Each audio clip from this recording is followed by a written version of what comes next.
welcome back to episode, I believe this is 11 of the podcast. Now, today is just me. It's only me today. I'm just going to do a quick podcast on what, and I've entitled this, what makes MVF happen, what makes it tick, what makes it great. But actually, it's about what makes it happen, or indeed, who makes it happen sometimes. But I'm going to start with the what's first of all, because I think they're really important. You've got to have, the right equipment. If the coach doesn't turn up with balls, if there isn't, people haven't got the right kit, stuff like that, unless there's things on hand that you can sort those out, and a team around you that can help out, especially if you're, it does seem to be the purple team that struggle every time. Getting purple kits in a large size seems to be the trickiest. But people help out with the equipment, getting the right time of day, not too late in the night. My own league, and I'm going to try not to speak about my own league specifically and people in my league, but my own league struggle with the what we call the 9:30 graveyard shift, and everyone seems to think they're always on that. So getting the right time is all right. They're getting the right day of the week. Ours is a Friday. Other people, my league used to be, the league I played in used to be a Thursday. It's now a Wednesday. And it's different for different people. So it depends if it fits in you with a life in terms of the day. And making sure it's the right timing, not just within the day or within the week, but actually it's the right timing within your life. So you're ready to go. So if you're a MANvFAT player, it's got to be, the league might have started 6 months ago, but you weren't in the right headspace to get going on it. And now is. So if now is the right time for you, hopefully this will explain to you a little bit about who makes a MANvFAT league, and hopefully you'll be one of those people as well. But the final thing that's really super, super important, I was speaking to my good friend, coach of MANvFAT Swansea, Ben Gleeson, about this, is getting the right venue. And this isn't just, and this leads into the people bit, the what is kind of what you need to run a MANvFAT league, but actually getting into the people thing. The venue isn't just about having really good quality, 4G, nice surface, lovely weigh-in room. It's not just about that. It's about the people who are there and about how committed they are to making your success. So that's the first people I'm going to go on to, the venue staff. I'm very blessed with my venue staff, but having venue staff that are supportive of MANvFAT, want MANvFAT in the building, and that you can indeed support as well, because we've got a hand back. We've got to support the venue as well, through our extra bookings, through kind of looking after the place, tidying up after ourselves, making sure we're doing our bit as well. So venue staff, I think, is such important people and sometimes totally forgotten. Player facilitators, having player facilitators in the league is such an important thing. So if that's something you think you could bring to the league, so someone who can bring people together, kind of feedback to the coach as much as they can, what the players are feeling, what the kind of the rumblings are within the league, that's really, really important. So if this is important to say, if your league hasn't got a player facilitator, ask your coach why not, or kind of say, especially if it's something you think you'd be good at, or someone who'll be really good at it, mention it to them. It might just be they just haven't got round to sorting that yet. And they're such a vital part of what makes MANvFAT. But no more vital than the captains and the vice captains, those people that are ticking over your group chats constantly. So when you join MANvFAT, you'll have a captain and a vice captain, and they will, they're your absolute route in to MANvFAT. They'll tell you everything you need to know, all the little nuances, all the little things about the rules that are just very specific to us, all the different ways that they've worked with people who've lost weight, because they'll be in a team of 11 people with 2 captains, there'll be 9 other ways, 11 ways in total, that people have lost weight, because everyone does it in their own way. And I think having players being captains and vice captains at the very center of the teams is key to the success. So if you haven't thought about it already, put yourself up for being captain and vice captain the next season, next time it switches over. It's a really good thing to do.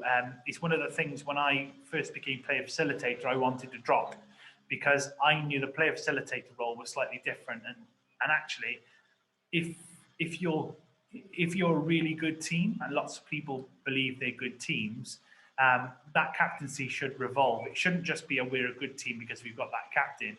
That captaincy should revolve because that ethos should be there as well. So if you can, Switch up your captains as well. I think that's a really valuable thing to do, because people will bring a different spin and understanding to the role.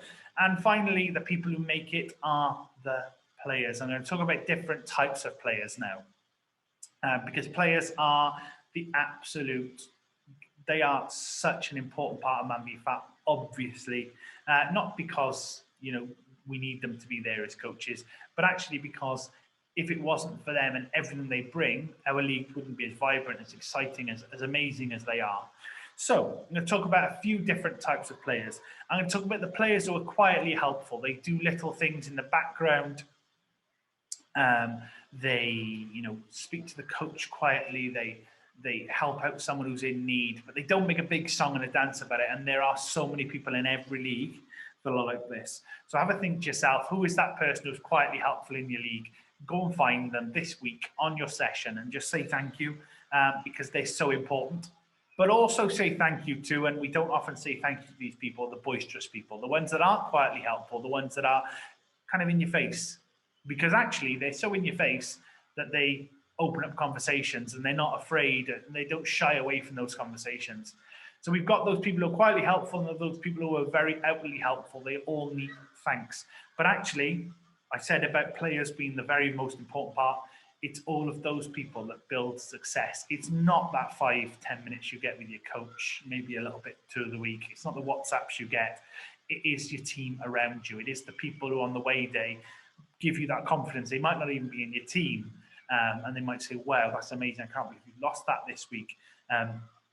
I had someone a few weeks ago, and I overheard a conversation. It was quite a heated conversation, and it was about a player that got 5%, or might have been a 10% actually, against another team.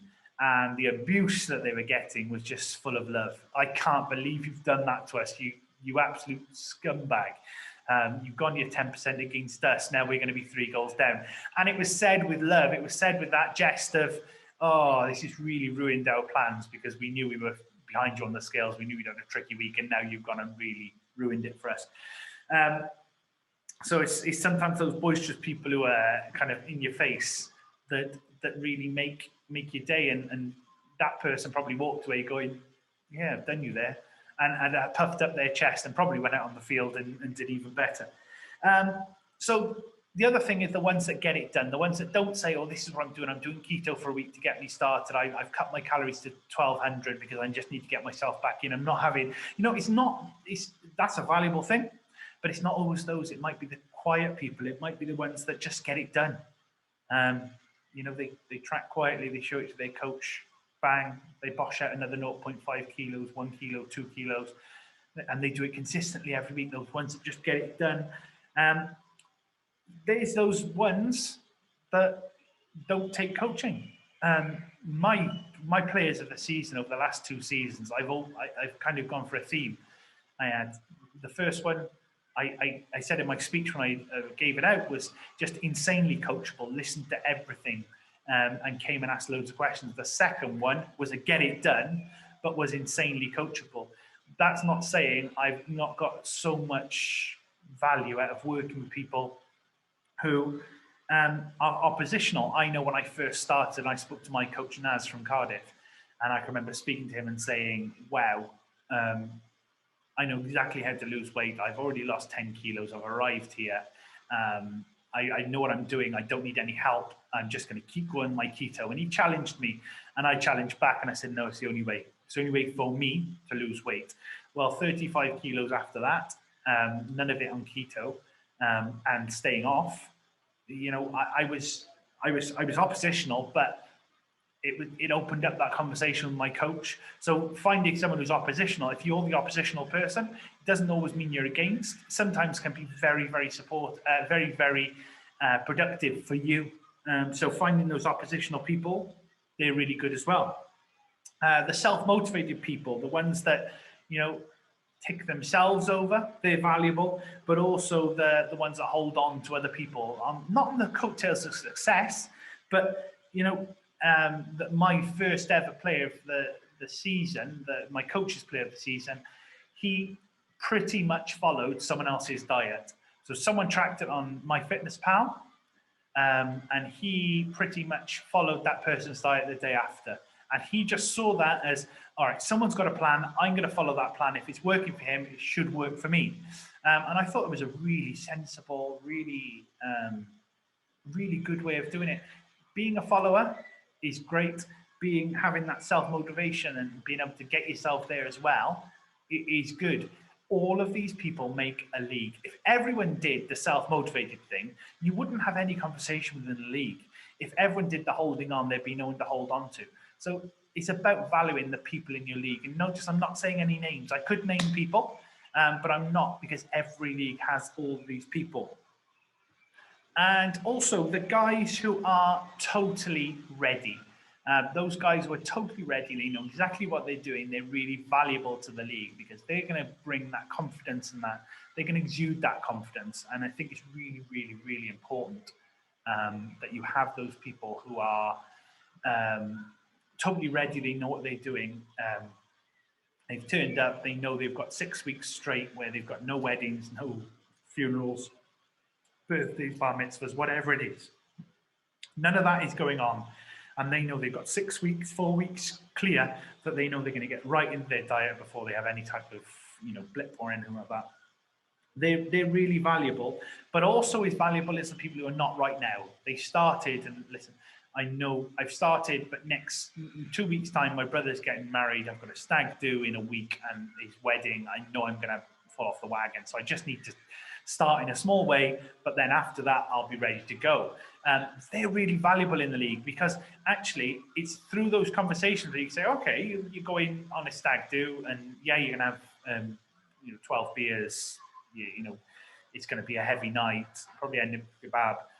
What can you do 2 days before that, 1 day before that to maybe cut your calories to kind of offset it? What are you going to do after it, before the wedding, that kind of gives you a good 5 days? You don't just write off that full week and those conversations are really valuable, and having those people in the league facilitate those conversations.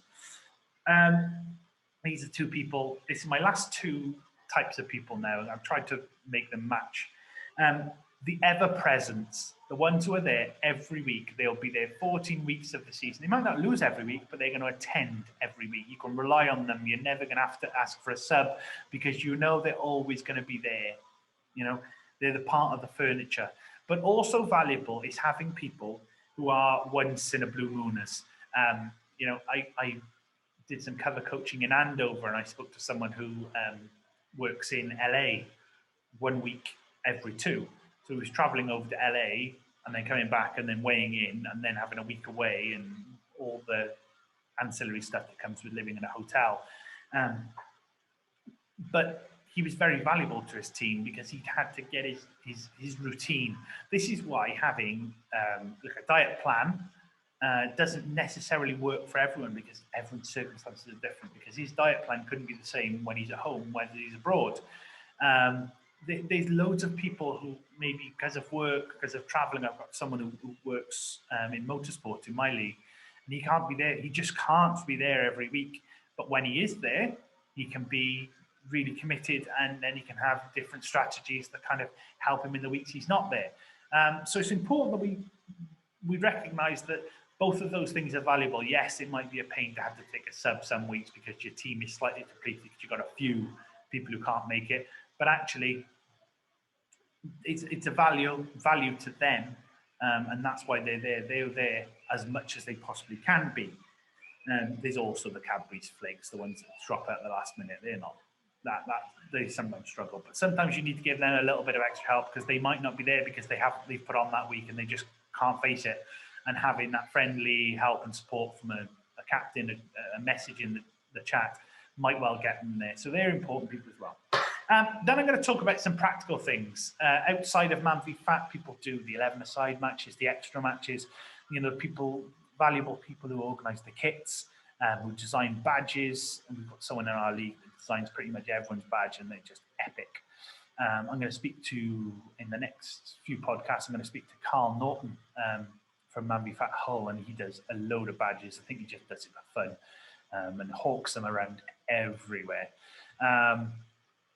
The mental health champions, the people who champion mental health and make sure that everyone is happy in their league.